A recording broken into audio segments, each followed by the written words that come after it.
Bismillahirrahmanirrahim. Assalamualaikum warahmatullahi wabarakatuh. Waalaikumsalam. Alhamdulillahirrabbilalamin. Allahumma sholli ala Sayyidina Muhammadin wa ala alihi wa sahbihi ajma'in. Alhamdulillah, bersyukur kepada Allah Subhanahu wa Ta'ala. Di kesempatan yang berbahagia ini kembali kami menyapa di Majelis Yas'alunaka Islam Solusi Kehidupan bersama Syekhuna Syekh Surahman Hidayat. Bapak Ibu yang berbahagia, kami mengucapkan banyak-banyak terima kasih kepada pemirsa sekalian yang telah menyampaikan pertanyaannya kepada Majelis Yas'alunaka Islam Solusi Kehidupan. Mudah-mudahan menjadi asbab ilmu kita bersama dan menjadi wawasan pencerahan keislaman kita. Bagi Bapak Ibu yang ingin menyampaikan pertanyaan, silahkan sampaikan ke nomor berikut ini, 0812 9896 7796. Baik, Bapak Ibu yang berbahagia, pertanyaan pertama datang dari Ibu Salsa asal Garut, ya, yang menanyakan, bagaimana agar bisa lebih kuat lagi dalam menjalani ujian Allah Subhanahu wa Ta'ala? Karena selama ini sudah sholat tahajud saya lakukan, tapi doa belum terkabul dan masalah semakin datang bermunculan. Seperti itu. Bismillahirrahmanirrahim. Assalamualaikum warahmatullahi wabarakatuh. Waalaikumsalam warahmatullahi wabarakatuh. Allahumma salli ala nabiyyina wa maulana Muhammadin wa ala alihi wa sahbihi ajma'in. Terlebih dahulu saya menyampaikan taqabbalallahu minna wa minkum kepada saudara-saudaraku, ya, pelanggan, peserta daripada Majlis Yas'alunaka Islam Solusi Kehidupan.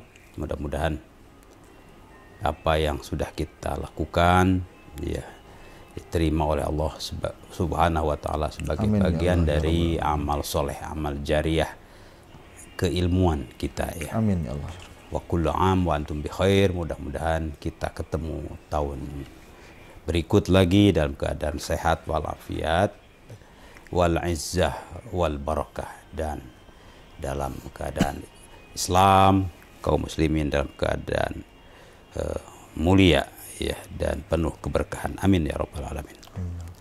Terkait pertanyaan barusan, ya, kita tentu saja sebagai hamba Allah, Abdullah, ya, punya kewajiban adalah untuk beriman dan beribadah kepada Allah, ya, dan dengan mengejar ketakwaan. Untuk memperoleh ketakwaan itu tentu harus ada semangat, ya, kesabaran dan tawakal kepada Allah dan husnudzon billah. Jangan pernah ada terbetik di dalam hati perasaan, ya, kok ini sudah lama berdoa, beribadat, keadaan begini-begini saja. Nah, itu, ya. Jadi kita harus yakin bahwa apa yang Allah gariskan berikan untuk kita adalah yang maslahat untuk kita, ya. Apa yang harus kita lakukan? Di Al-Quran itu ada satu ayat, ya, yaitu ayat istighfar, dan itu adalah ayat, ya, sangat menjadi kunci, ya, keberkahan selain kunci ampunan. Tidak ada kesulitan hidup melainkan karena ada jarak kita dengan Allah Subhanahu wa Ta'ala. Oleh karenanya yang harus dilakukan adalah memperbanyak istighfar, ya. Dengan begitu maka kita akan mendekat, karena ganjalan-ganjalan itu akan dibersihkan dengan istighfar. Setelah kita dekat dengan Allah, ya, Al-Quran menyebutkan fa inni qarib ujibu da'watad da'i. Setelah dekat, ya, kita mendekat kepada Allah, maka Allah ujibu da'watad da'i. Allah memperkenankan, memenuhi permintaan ad-da'i, orang yang berdoa. Ya. Jadi, ya, begitu. Sekarang perbanyak saja istighfar, ya, 100, 200 sampai 1000 gitu, ya, tiap hari terus. Tiap ba'da sholat misalnya 100 kali 5 kan sudah 500. didawamkan seperti itu, dicoba dalam ya sepekan 10 hari, nanti akan ada perkembangannya. Paling tidak tentu hati kita itu akan lebih ikhlas, lebih tenang, begitu kan, hingga perasaan memunculkan tanda tanya itu akan hilang insya Allah. Jadi perbanyak istighfar. Istaghfiru rabbakum innahu kana ghaffara. Beristighfarlah kalian kepada Rabbmu sebab Dia Maha Pengampun. Nah, setelah diampuni oleh Allah, yursilis sama alaikum midrara. Dia akan mengirimkan melalui hujan ya yang lebat tetapi membawa kebaikan. Midrara. Jadi, hujan itu wasilah rezeki, lebat sekali tetapi tidak membawa kemudaratan, justru membawa kebaikan. Wa yumdidkum bi amwal. Nah, dari hujan yang berkah itu Allah akan memberikan amwal, mengirimkan harta benda, wabanin, dan keturunan. Mungkin ada keluarga yang belum dikaruniai karena kurang kesuburannya, melalui istighfar juga, walbanin. Yumdidkum bi amwal wabanin wa yaj'al lakum jannatin. Allah membuat untuk kalian jannatin, ya, taman-taman yang indah, yang hijau, kebun-kebun yang rindang, wa anharo, dan sungai-sungai yang mengalir. Itu sangat jelas, ya kan? Sangat jelas. Jadi hubungan antara istaghfiru rabbakum innahu kana ghafara, langsung yursilis sama alaikum midro, dan seterusnya.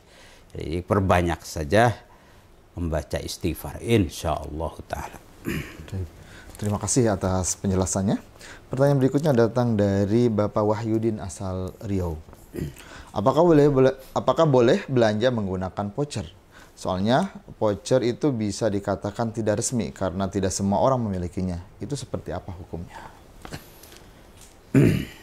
Ya, dalam hadis disebutkan ad-dinul muamalah. Agama itu adalah muamalah, pergaulan ya kita dengan sesama kita, ya kan. Lalu dalam hadis lain innamal bay', ya tadi kan voucher jual beli itu bay', antarodin itu dilangsungkan dengan suka sama suka, iya kan. Nah, kalau sudah suka sama suka, caranya itu juga suka sama suka disetujui, itu kan, itu menjadi sebuah kebiasaan. Iya. Di antaranya iya pakai voucher. Ya, ini cara dari strategi marketing dari ya pedagang untuk tentu saja mengefektifkan perniagaannya, penjualannya, ya kan. Lalu menarik ya pelanggan, kan itu. Dan dengan voucher ini tentu saja ada ya keringanan, ya keringanan, macam diskon yang ada voucher sekian, ya kan, dikurangi berapa, dikurangi berapa, dan itu sudah menjadi hal yang lumrah. Itu adalah al-urfu at-tijari al-jari dalam bahasa fikihnya, kebiasaan ya di bidang ekonomi yang berlaku, ya. Dan dalam kaidah fikih juga ya al-urfu itu ya mengikat, ya mengikat, ya. Jadi sesuatu al-urf itu atau adah, disebutnya adat, yaitu muhakkamatun, itu dikuatkan dalam transaksi. Nah, jadi itu asal tentu saja tidak ada unsur yang jelas-jelas haram, ya. Misalnya di balik voucher itu ya memberikan sesuatu yang haram, ya itu jelas. Tapi kalau ya di balik voucher itu adalah keringanan dan itu adalah halal, yaitu termasuk uruf tijari, tradisi bisnis yang dibolehkan. Jadi seperti itu, ya. Jadi memang itu semangat dari agama itu kan semangat musamahah. Oleh karena Rasul juga bersabda, rahimallahu rajulan, Allah akan memberikan rahmat kasih sayang kepada seseorang samhan, yang memberikan kelonggaran, ya. Idza ba'a, apabila dia menjual. Lah, mungkin pakai secara voucher itu tidak ketat, justru dia memberikan kelonggaran. Wa idza ishtara, kalau juga membeli, ya kan. Nah, jadi bentuk-bentuk musamahah, kelonggaran itu adalah semangat yang diajarkan oleh Islam, begitu. Jadi ya, boleh, insya Allah, ya kan. Baik, terima kasih atas pencerahannya. Pertanyaan berikutnya datang dari Bapak Susanto asal Kulon Progo, Jogja. Ya. Apakah sah bila sholat membawa contekan bacaan-bacaan sholat karena belum hafal bacaan-bacaan sholat? Gitu. Ya, tentu ada ideal, ada yang ya darurat kan. Yang pasti sholat itu harus dengan bacaan yang benar. Lebih khusus lagi kan surat Al-Fatihah itu harus ya sangat fasih, ya, tidak boleh ada huruf yang salah dibaca, ya kan. Nah, untuk mencapai standar itu tidak setiap orang langsung bisa, kan. Ada proses pembelajaran, nah, termasuk menghafal bacaan sholat dari awal sampai akhir itu ya. Kan tidak mudah juga. Nah, bolehkah pakai contekan? Boleh, itu kan untuk keperluan darurah at-ta'allum, ya, kepentingan belajar, boleh. Bahkan membaca Al-Quran pada mushaf ketika sholat dipegang itu boleh juga, ya kan. Itu adalah untuk tentu saja melancarkan pelaksanaan kewajiban kita dalam hal ini sholat. Itu boleh, ya, para ulama insya Allah sepakat itu boleh. Tapi jangan terus-terusan, kita harus berupaya untuk terus mengurangi. Hari ini mungkin dikurangi berapa lafaz, berapa persen, besok akhirnya kan lepas semuanya, ya. Begitu proses menghafal, insya Allah. Waffaqakumullah, semoga Allah memberikan kemudahan dan taufik. Amin ya Allah ya Rabbal Alamin. Baik, terima kasih atas jawabannya. Pertanyaan berikutnya datang dari Ibu Pika asal Ponorogo yang menanyakan, bagaimana hukumnya jika seorang istri tidak dinafkahi lahir dan batin lebih dari 7 bulan, padahal kami tinggal serumah dan bertemu setiap hari, kondisi kami pun masih sehat? Ya, tentu saja ini memprihatinkan, sebab ketika akad nikah kan selesai, doa yang disampaikan kepada kedua mempelai itu kan mudah-mudahan awet, diberkahi, dan ya hidup mendapatkan sakinah mawaddah warohmah. Rata-rata kan begitu, sakinah mawaddah warohmah. Untuk itu tentu saja ada perangkat aturan, termasuk ya apa hak-hak dan kewajiban masing-masing. Itu harus jelas juga. Apa kewajiban suami, apa haknya, apa kewajiban istri, apa haknya, ya. Di Al-Quran jelas, istri punya hak sesuai dengan kewajiban yang ditunaikannya. Walahunna mislul ladzi alaihinna bil ma'ruf, begitu. Jadi ibu ini punya hak, tapi tunaikan dulu kewajiban. Jadi dengan dibalik, ya, suami juga punya hak, tapi tunaikan dulu kewajiban. Lirijali nasib ar-rijalu qawwamuna 'alan nisa bima faddalallahu ba'dahum 'ala ba'din wa bima anfaqu min amwalihim. Gitu, ya. Infak dulu, ya, berikan nafkah dulu, baru kan meminta haknya. Nah, mungkin masalahnya ini kalau dibalik-balik itu akan jadi masalah, baik dari pihak suami maupun pihak istri. Tapi ketika selesai akad nikah itu kita kan ditawarkan, ini ada segat taklik, ya, oleh pencatat nikah ditawarkan mau dibaca sekarang atau nanti ya di kamar saja, begitu kan, begitu. Yang jelas segat taklik ada 7 di situ, ya, satu perjanjian ya, suami, saya sebagai suami bla bla bla bla, ya, apabila satu diantaranya tidak menafkahi disebutkan ya kan 3 bulan ya, oh ini 7 bulan nih berturut-turut kan begitu ya, lahir batin menyakiti badan jasmani, ini menyakiti ini kan ya, dibiarkan begitu itu sakit, itu rohaninya kan, batinnya sakit ya. Ya, dan nah si istri itu tidak ridho. Nah, saya tidak ridho. Kalau ridho biar aja ya selesai kan. Tapi kalau tidak ridho dan mengadukan halnya. Nah, ini harus diproses. Adukan halnya ya, diproses tentu melalui KUA dulu ya kan, atau siapa ya, tokoh agama di situ, lalu ya diproses ke KUA, KUA memproses ke pengadilan agama, ya disampaikan di pengadilan agama begitu, ini ya kan, lalu ya si istri menyatakan tidak ridho dan dia mau lepas begitu, mau bubaran, dan dia membayar iwad ya sekian ya kan, maka jatuh talak saya satu kepadanya kan begitu ya. Lalu ditandatangani plap suami fulan begitu. Nah itu ibu ingat itu. Jadi coba kalau memang ya tentu dimusyawarahkan dulu dengan keluarga, ini begini, apakah saya akan tempuh ini menggugat segat talik ini atau bagaimana, itu musyawarahkan dulu ya kan, lalu apa hasil musyawarah nanti tentu itu ditindaklanjuti. Wallahu a'lam. Baik, terima kasih atas pencerahannya.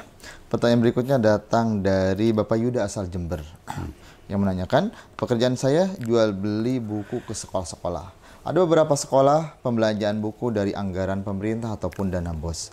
Saya jual pasti ada diskonnya, tetapi untuk pelaporan pembelanjaan sekolah, sekolah itu kebanyakan minta nota sesuai pembelanjaan, tetapi tidak mencantumkan diskon. Apakah seperti itu diperbolehkan?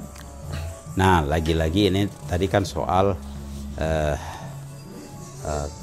tarohum ya, dengan adanya ya sebagai penjual ya menawarkan diskon kepada sekolah kan begitu ya, nah, supaya sekolah kan tertarik akhirnya beli kan, ada diskon berapa persen lah begitu. Kalau nah mungkin sekolah-sekolah yang lain juga, oh si fulan ini ngasih diskon itu bagus ya kan, dan tidak rugi pasti ya, karena sudah dihitung ya, dia pokoknya sekian, lalu ya mengambil keuntungan sekian, harga pasar memang sekian. Iya, saya tawarkan diskon supaya menarik, ya kan begitu. Jadi langganan misalnya. Nah, supaya jadi langganan. Nah, tapi yang masalah dalam pelaporan, toh ketika membayar ya sekian kan, tidak dikurangi lagi. Diskonnya 5% misalnya dari 5 juta atau 1 juta hanya 950.000 misalnya. Ya udah, hanya isu saja. Hanya ketika laporan, urusan laporan itu kan urusan sekolah, bukan urusan penjual ya kan. Urusan sekolah laporan karena ada keperluan akuntabilitas. Ya, dia melaporkannya ke sana ya sesuai harga pasar, tidak sesuai harga diskon. Kalau itu tidak merugikan, tidak mengurangi apapun hak si penjual, saya kira tidak ada masalah. Itu ya tafahum istilahnya. Ya saling memahami saja. Urfi juga kan, ya ya persis seperti nikah, ada nikah urfi. Ya ketika sebutlah nikah kecelakaan begitu, ya kalau formal ya kan ini ya ada aib dan lain-lain, akhirnya ya nikah urfi, ya kebiasaan atau di bawah tangan kan begitu. Ya, di laporannya kan tidak begitu, ya kan. Jadi ada hal yang ya tidak mesti apa yang ditulis itu apa yang terjadi, kan begitu ya. Nah, untuk akuntabilitas. Itu boleh, iya boleh, selama ya tidak menjadikan sesuatu itu yang halal jadi haram. Jadi hak si penjual dikurangi kan nggak boleh kan. Jadi jual belinya normal, hanya dia perlu melaporkan, jadi saya laporkan tetap 1 juta ya nggak apa-apa ya kan, supaya dia juga lancar nanti bosnya itu kan lancar. Tapi ke sini kan karena ada diskon ya dikurangi sehingga lancar juga langganan dengan si penjual. Jadi ini ada kemaslahatan ya para pihak, itu tidak apa-apa asal memang tidak ada unsur haram ya. Wallahu a'lam. Baik, terima kasih atas pencerahannya.